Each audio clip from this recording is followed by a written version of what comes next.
যে ব্যক্তি একবার বলবে সুবহানাল্লাহ, তার জন্য জান্নাতের ভিতরে একটা জান্নাতের গাছ, জান্নাতের যে ফল গাছ আছে, এই ফল গাছ সে রোপণ করে নিল। সুবহানাল্লাহ। আপনি একবার বললেন সুবহানাল্লাহ, আপনার নামে জান্নাতের ভিতরে ফল গাছ রোপণ হয়ে গেছে।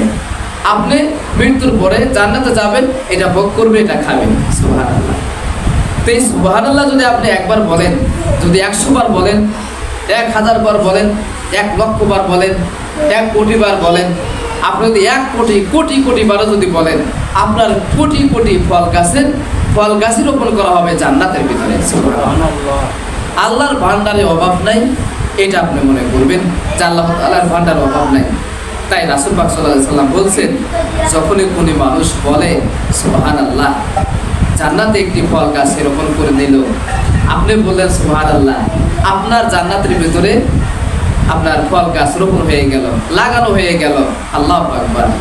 এই জন্য আমরা যদি বলি সুবহানাল্লাহ, আমরা যদি 100 বার বলি সুবহানাল্লাহ, 100টা ফল গাছ আপনার জন্য রোপণ হয়ে গেল।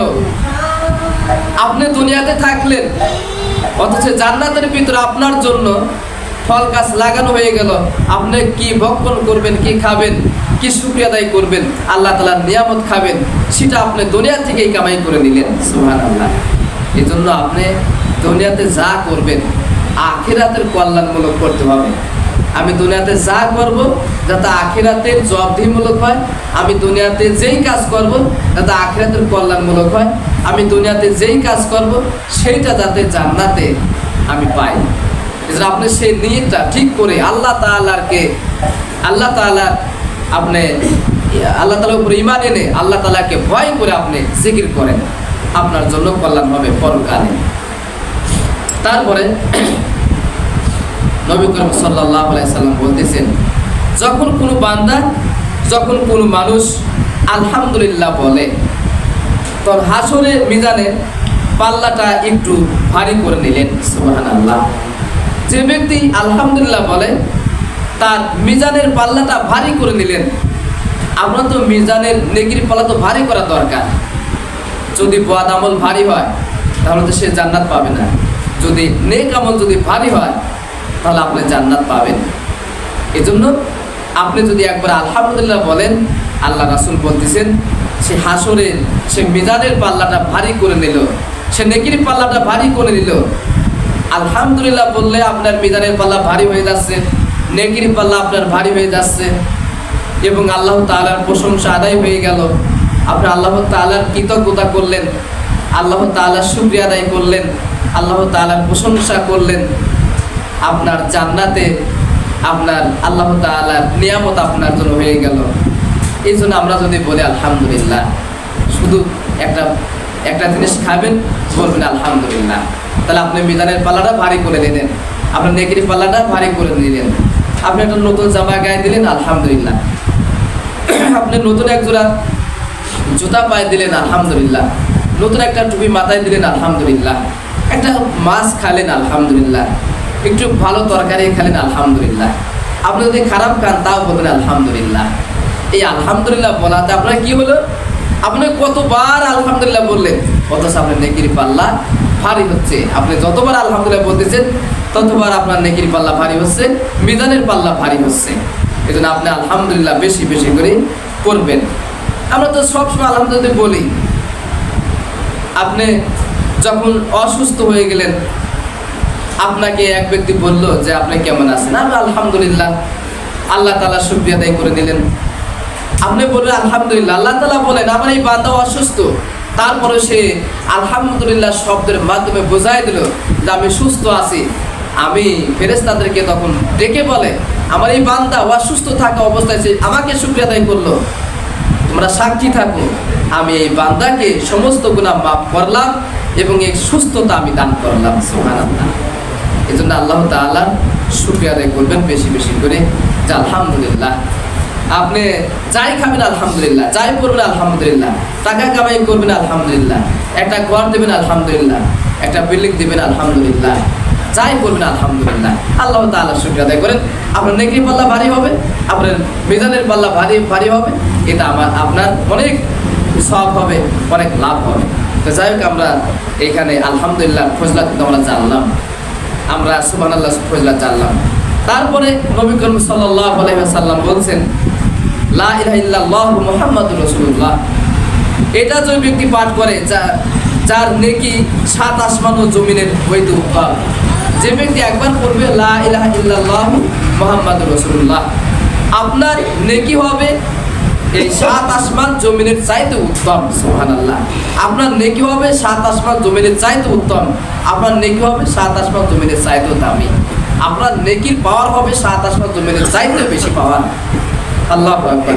যদি আপনি একবার বলেন লা ইলাহা ইল্লাল্লাহু মুহাম্মাদুর রাসূলুল্লাহ, আল্লাহর কাছে বলবেন যে ইয়া রাব্বুল আলামিন, আমার যখন মৃত্যু হয় তখন যেন আমি ওয়াকাতরে আমি যেন নির্দ্বিধায় বলতে পারি লা ইলাহা ইল্লাল্লাহু মুহাম্মাদুর রাসূলুল্লাহ। যদি মৃত্যুর সময় এই কালেমা নসিব হয়ে যায়, তার কোনো টেনশন নাই, তার কোনো চিন্তা নাই, তার কোনো ভয় নাই। যদি কালেমা যদি নসিব হয়ে যায় মৃত্যুর সময়, তো আমরা কি কোনো সময় বলি যে ইয়া রাব্বুল আলামিন, আমার মৃত্যুর সময় তুমি এই কালেমাটা নসিব করে দিও, আমার এই মৃত্যুর সময় তুমি কালেমাটা উপস্থিত করে দিও, আমার এই মৃত্যুর সময় তুমি কালেমাটা স্মরণ করাই দিও? এটা আল্লাহর কাছে বলবেন যে আল্লাহ তোমার মৃত্যুর সময় কালেমাটা স্মরণ করাই দিও। আমি সারা জীবন ভালো কাজ করলাম, কিন্তু মৃত্যুর সময় কালেমা নসিব হলো না, আপনি কখনো জান্নাতে যেতে পারবেন না। আপনার শেষটা ভালো হতে হবে। যদি আপনি মৃত্যুর সময় কালেমা নসিব না হয়, সারা জীবনে যত আমল করলেন সমস্ত আমল ব্যর্থ হয়ে গেল, সমস্ত আমল আপনার ব্যর্থ হয়ে গেল, সমস্ত আমল গাফিল হয়ে গেল, সমস্ত আমল বাতিল হয়ে গেল।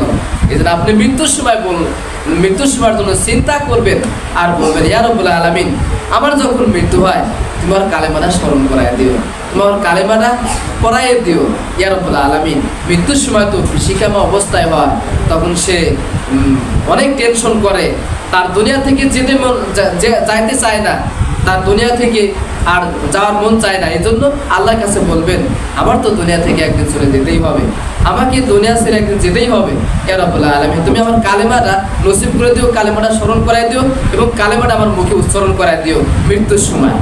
এটা আল্লাহর কাছে বলবেন এবং চায়া নেবেন।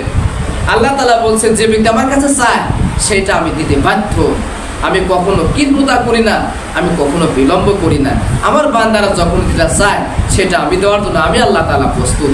আমার বান্দা যদি আমার কাছে চায় আমি কেন দেব না? কারণ ওকে তো আমি সৃষ্টি করেছি, ও যেহেতু আর কারো কাছে না চায়, শুধু আমার কাছেই চায়, তাই আমি আল্লাহ তাআলা খুশি হয়ে আমি ওকে এটা দান করি এবং এটা দেই। এই জন্য লা ইলাহা ইল্লাল্লাহু মুহাম্মাদুর রাসূলুল্লাহ এই কালেমাটা একটু বেশি বেশি করে পড়বেন। এর সাথে পড়বেন আশহাদু আল্লা ইলাহা ইল্লাল্লাহু ওয়াহদাহু লা শারীকা লাহু ওয়া আশহাদু আন্না মুহাম্মাদান আবদুহু ওয়া রাসূলুহু। এই কালেমাটা মৃত্যুর সময় যাতে নসিব হয়, মৃত্যুর সময় যাতে আপনার স্মরণ হয়, মৃত্যুর সময় যাতে আপনি মনে পড়ে আল্লাহর কাছে সাহায্য চাবেন। সাহায্য চাবেন কি বলে? লা হাওলা ওয়ালা কুওয়াতা ইল্লা বিল্লাহ, লা হাওলা ওয়ালা কুওয়াতা ইল্লা বিল্লাহ। আল্লাহ আমি সমস্ত বিষয়ে আপনার কাছে সাহায্য চাই। আপনি তো সব কিছুর মালিক, আপনি সব কিছুর ক্ষমতাবান, আপনার শক্তির উপরে কোনো শক্তি নাই, আপনার পাওয়ার উপরে কোনো পাওয়ার নাই। আপনি আমার লা হাওলা ওয়ালা কুওয়াতা ইল্লা বিল্লাহ, আপনি আমাকে শক্তি দান করেন এবং আমাকে পাওয়ার দান করেন এবং লা হাওলা ওয়ালা কুওয়াতা ইল্লা বিল্লাহ, আপনি আমাকে সাহায্য করেন ইয়া রাব্বুল আলামিন। আমি সব বিষয়ে আপনার কাছে সাহায্য চাই। যদি সাহায্যের ব্যাপারে যদি আপনি আল্লাহর কাছে চান, তাহলে লা হাওলা ওয়ালা কুওয়াতা ইল্লা বিল্লাহ, লা হাওলা ওয়ালা কুওয়াতা ইল্লা বিল্লাহ এটা বেশি বেশি করবেন। তারপরে নবী করিম সাল্লাল্লাহু আলাইহি ওয়াসাল্লাম বলছেন যে কোরআনের ভিতরে যারা কোরআন শরীফ পড়তে জানে না, যারা কোরআন শরীফ পড়তে পারে না, তারা যদি আলিফ লাম মিম এতটুকু যদি পড়ে সে ব্যক্তি পেয়ে গেল 30টি নেকি। সুবহানাল্লাহ। আপনি আলিফ লাম মিম এটা কে পারে না? এটা সকলেই পারে। আলিফ লাম মিম, এটা সূরা বাকারাতে আলিফ লাম মিম বলা হয়েছে। আলিফ লাম মিম যালিকাল কিতাবু লা রাইবা ফি। আল্লাহ রাসূল বলতেছেন যে আমার উম্মতরা যদি আলিফ লাম মিম এতটুকু যদি এই তিনটা হরফও যদি পড়ে, এই তিনটা হরফও যদি আমার উম্মতেরা পড়ে, তাহলে সেটা 30টি নেকি হয়ে গেল, তার 30টি গুনাহ মাফ হয়ে গেল। তা আপনি যদি বলেন যে আলিফ লাম মিম একবার বললেন আপনার 30টি নেকি হয়ে গেল, 30টি গুনাহ মাফ হয়ে গেল। আবার বললেন আলিফ লাম মিম, আপনার 30টি নেকি হয়ে গেল, 30টি গুনাহ মাফ হয়ে গেল। আবারও বললেন আলিফ লাম মিম, আপনি তো যতবার পড়বেন ততবারই এই 30টি করে নেকি হবে, 30টি করে গুনাহ মাফ হবে। আপনি 100 বার পড়েন না আলিফ লাম মিম, আলিফ লাম মিম, আলিফ লাম মিম, আলিফ লাম মিম। আমি যতবার পড়েছি আল্লাহ তাআলা কি সওয়াব দিতে কোনো কিরোধা করেছে? আল্লাহ তাআলার ভান্ডারে কি অভাব আছে? এজন্য আল্লাহ তাআলা বলতেছেন যে তোমরা বেশি বেশি করে পড়ো আলিফ লাম মিম। এখানে পড়লেই তো 30টি নেকি হয়ে গেল, পড়লেই তো 30টি গুনাহ মাফ হয়ে গেল। আলিফ লাম মিম বেশি বেশি করে আপনি পড়েন, চলতি ফিরতি উঠা বসায় শুতে খাতে যখন আপনি পারেন, যখন বিছানায় যান তখন আপনি 30টি নেকি কামাই করে নেন। আলিফ লাম মিম কতটুকু সময় লাগে? 1 সেকেন্ডও লাগে না। আলিফ লাম মিম যখন আপনি ঘুমে যান, যখন বিছানায় যান আলিফ লাম মিম, আপনি বিছানায় ওঠেন আলিফ লাম মিম, ঘুমের থেকে ওঠেন আলিফ লাম মিম, মসজিদে প্রবেশ করার দোয়ার পরে আপনি পড়েন আলিফ লাম মিম, চলতি পড়েন আলিফ লাম মিম, খাওয়ার সময় পড়েন আলিফ লাম মিম, আপনি সব সময় পড়েন আলিফ লাম মিম। কত নেকি, কত সওয়াব! এই সওয়াবগুলো আমাদেরকে নিতে হবে, এই আমলগুলো আমাদেরকে করতে হবে। আলিফ লাম মিম এই আমলটা সকলেই করার জন্য চেষ্টা করবেন। আল্লাহ তাআলা আমাদের জন্য এই আমল করার তৌফিক দান করেন, সকলে আমিন। তারপরে নবী করিম সাল্লাল্লাহু আলাইহি ওয়াসাল্লাম বলছেন যে সুবহানাল্লাহি ওয়া বিহামদিহি সুবহানাল্লাহিল আযীম। এই যে জিকিরের যে ফজিলতগুলি বলতেছি, এটা কিন্তু আমল করা লাগবে। যদি আমল যদি না করি তাহলে না আমার বোঝানো ব্যর্থ হবে, অথবা আমি মানুষকে বোঝাতে পারতেছি না, বা আমি নিজে ব্যর্থ। এজন্য যদি আমল করেন তাহলে আমি সে সফল, আর আমল না করেন আমি সফল না। যদি আমল করেন, যে জিকিরের কথা বলতেছি, যে জিকিরের এই যেসব শব্দের কথা বলতেছি, এই শব্দগুলো আপনারা যাতে মুখে উচ্চারণ করেন, যদি জিকির করেন, তাহলে আমিও সফল, আপনারাও সফল। এবং সফল কোন সময়? কিয়ামতের মাঠে যখন হিসাব নিকাশ হবে। এই যে আলহামদুলিল্লাহ বললাম, আলহামদুলিল্লাহ বললে পরে আপনার নেকির পাল্লা ভারী হয়ে যাবে, মিজানের পাল্লা ভারী হয়ে যাবে, তখন আপনি খুশি হয়ে যাবেন। আল্লাহ তাআলা বলবেন যে আমার এই বান্দা আলহামদুলিল্লাহ বলার কারণে তার নেকির পাল্লা, তার মিজানের পাল্লা সে নিজেই ভারী করে নিয়েছে। আমি এই বান্দার প্রতি খুশি, আমার এই বান্দাকে তুমি জান্নাতে দিয়ে দাও। আমার এই বান্দার জন্য জান্নাতের ভিতরে যত নাজ নিয়ামত আছে সব সে ভোগ করুক, আর সে আমাকে শুকরিয়া আদায় করবে, সে আমাকে প্রশংসা করবে, সে আমাকে কৃতজ্ঞতা করবে। এটাই আল্লাহ তাআলা খুশি হয়ে যাবেন। এজন্য আমরা এই জিকিরগুলি বেশি বেশি করে করব। তারপর নবী করিম সাল্লাল্লাহু আলাইহি ওয়াসাল্লাম কি বলছেন যে সুবহানাল্লাহি ওয়া বিহামদিহি সুবহানাল্লাহিল আযীম। এই শব্দটা অনেক দামি শব্দ, এটা অনেক পাওয়ার এই দোয়াটা, সুবহানাল্লাহি ওয়া বিহামদিহি সুবহানাল্লাহিল আযীম। এটা একটু আমরা অনেকেই পারি বা জানি, সুবহানাল্লাহি ওয়া বিহামদিহি সুবহানাল্লাহিল আযীম। আল্লাহ তাআলা রাসূল বলতেছেন এবার জান্নাতে একটি খেজুরের গাছ সে রোপণ করে নিল, সুবহানাল্লাহ। যদি কোনো ব্যক্তি একবার বলে সুবহানাল্লাহি ওয়া বিহামদিহি সুবহানাল্লাহিল আযীম, সে জান্নাতের ভিতরে একটি খেজুর গাছ তার জন্য রোপণ হয়ে গেল, একটি খেজুর গাছ তার জন্য লাগানো হয়ে গেল। আপনি এখানে বললেন সুবহানাল্লাহি ওয়া বিহামদিহি সুবহানাল্লাহিল আযীম, আপনার জন্য ফেরেশতা রেডি, জান্নাতের ভিতরে সেই খেজুর গাছ রোপণ করে দিল।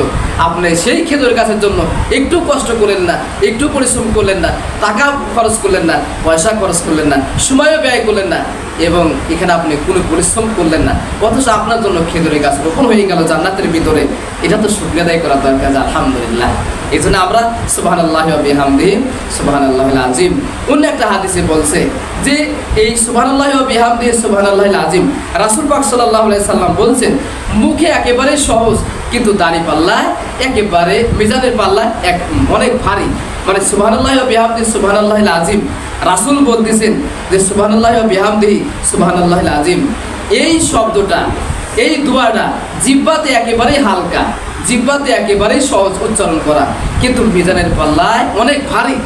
আপনার কাছে সহজ, জিহ্বার কাছে আপনি উচ্চারণ করবেন সহজ, জিহ্বায় হালকা লাগবে, কিন্তু মিজানের পাল্লা অনেক ভারী। সুবহানাল্লাহি ওয়া বিহামদিহি সুবহানাল্লাহিল আযীম। আর যদি আপনি এটা পাঠ করেন তাহলে কি হবে?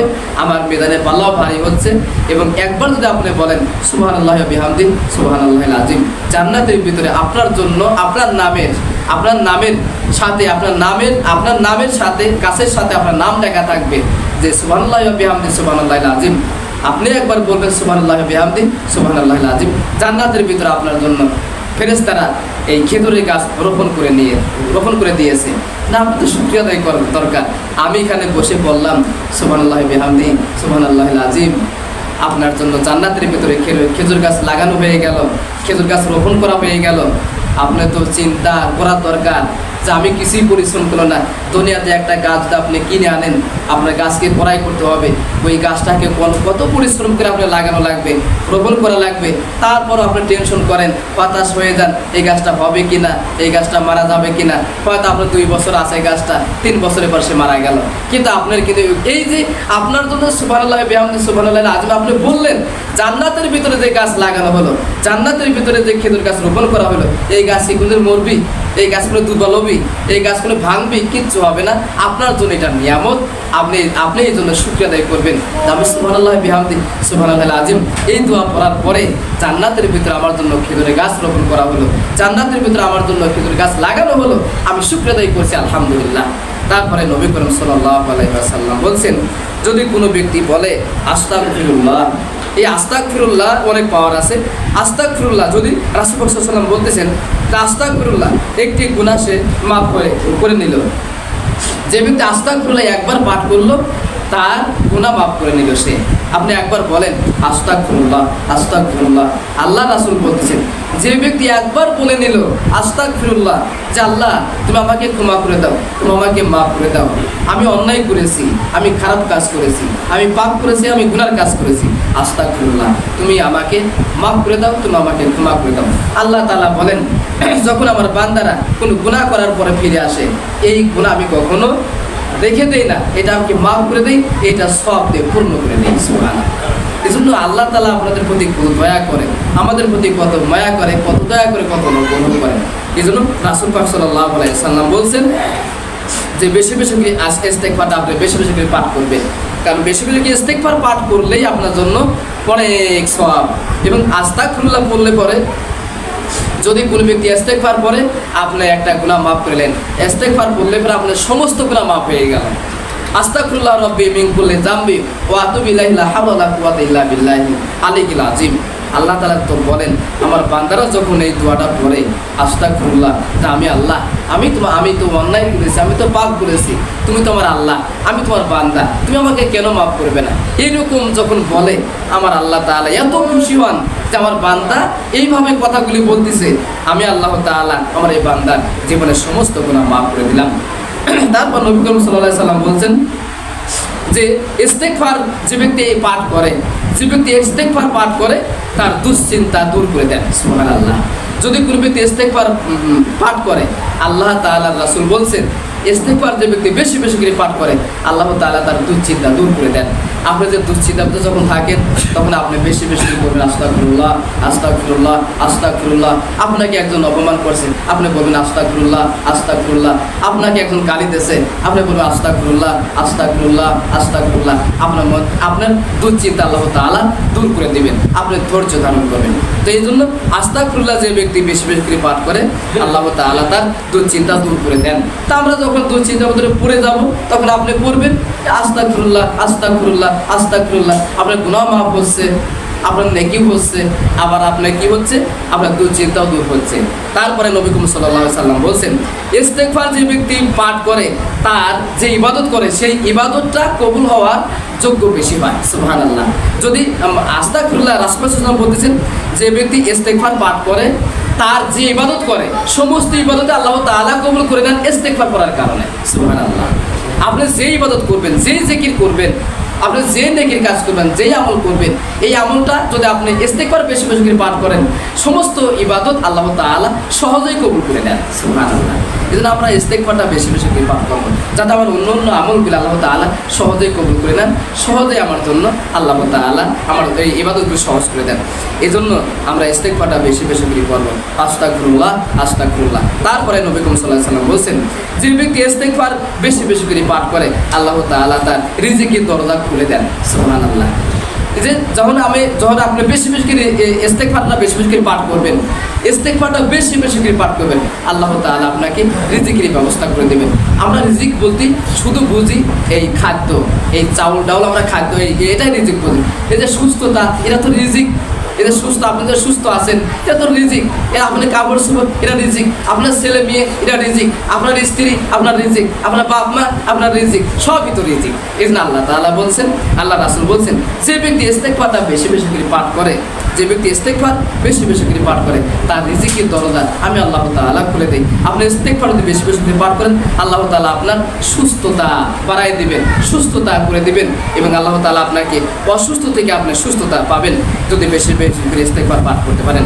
তারপরে নবী করিম সাল্লাল্লাহু আলাইহি সাল্লাম বলছেন, যে ব্যক্তি ইস্তেগফার বেশি বেশি করে পাঠ করে, যে ব্যক্তি ইস্তেগফার বেশি বেশি করে পাঠ করে, এইটা হচ্ছে আপনার ভিতরে আমলের, যে ব্যক্তি ইস্তেগফার বেশি বেশি করে পাঠ করে তার ভিতরে আমল করার চশমা আরও বেশি হয়, যে আমি আরও আমল করব, আমি আরও আল্লাহর ইবাদত করব, তার ভিতরে আমল করাটা আরও আগ্রহ বেশি জাগে। যে ব্যক্তি ইস্তেগফার বেশি বেশি করে পড়ে, আর ইস্তেগফার পড়লে তো আপনার গুনাহ মাফ হচ্ছে, এই জন্য আপনার ভিতরে আরও ভালো কাজ করবে। যে ইস্তেগফার যে ব্যক্তি বেশি বেশি করে পাঠ করবে তার ইবাদতের প্রতি মনোযোগ হবে, তার ইবাদতের প্রতি আগ্রহ হবে, তার ইবাদতের ভিতরে আরও মজা পাবে, তার শুধু মনে চাইবে আমি আল্লাহর ইবাদত করি, আল্লাহর হুকুম পালন করি, শুধু আল্লাহর ইবাদত করি, খালি ইবাদত করি, ইবাদতের ভিতরে সে মজা পাবে যে ব্যক্তি ইস্তেগফারটা বেশি বেশি করে পাঠ করবে। তারপরে নবী করিম সাল্লাল্লাহু আলাইহি ওয়াসাল্লাম বলছেন, যে ব্যক্তি ইস্তেগফারটা বেশি বেশি করে পড়ে, যে ব্যক্তি ইস্তেগফার বেশি বেশি করে পড়ে আপনার কঠিন কাজটা সহজ হয়ে যায়। আপনার যে কোনো কঠিন কাজ সেটা আপনার জন্য সহজ হয়ে যাবে। যদি আপনি যত ভারী কাজ হোক, যত কষ্টের কাজ হোক, যত পেরেশানির কাজ হোক, আপনি টেনশন করতেছেন, এই ইস্তেগফার পড়ার কারণে আল্লাহ তাআলা আপনার সমস্ত কাজকে সহজ করে দিবেন, ইবাদতটাকে সহজ করে দিবেন। আপনার সব কিছু জীবনে যত কঠিন কাজ আছে সমস্ত কঠিন কাজ আল্লাহ তাআলা সহজ করে দিবেন ইস্তেগফার করার কারণে। এজন্য আমরা বেশি বেশি করে ইস্তেগফারের আমল করব, বেশি বেশি করে ইস্তেগফারটা বেশি বেশি করে পড়ব। তারপরে ইস্তেগফার যদি আপনি পড়েন তাহলে আপনার সমস্ত কাজ আল্লাহ তাআলা সহজ করে দিবেন। আপনি 100 বার ইস্তেগফার করে শোন, আজকে থেকে 100 বার ইস্তেগফার করে শোন। ইস্তেগফার করে যদি শুয়ে থাকেন তাহলে তাহাজ্জুদের নামাজ পড়ার জন্য আপনার ওটা সহজ হয়ে যাবে, আপনার তাহাজ্জুদ নামাজ পড়ার জন্য সহজ হয়ে যাবে। এটা আপনাকে আল্লাহর কাছে চান, আল্লাহ আস্তাগফিরুল্লাহ আমি 100 বার পড়ে নিলাম, তুমি আমি তাহাজ্জুদের নামাজ পড়তে চাই, আমি তাহাজ্জুদের ইবাদতটা করতে চাই, আমার ওই শেষ রাত্রে, মধ্যরাত্রে, শেষ রাতে তুমি আমাকে জাগার তৌফিক দাও, তুমি আমাকে জাগায় দিও। সুবহানাল্লাহ।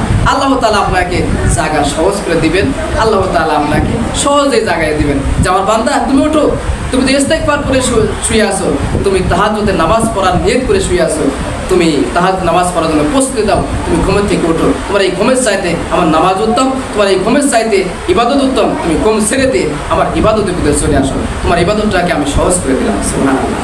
এই জন্য আমরা ইস্তেগফারের আমলটা বেশি বেশি করে করবো। আল্লাহ তাআলা যেন সেই তৌফিক আমাদেরকে দান করেন, সকলে আমিন।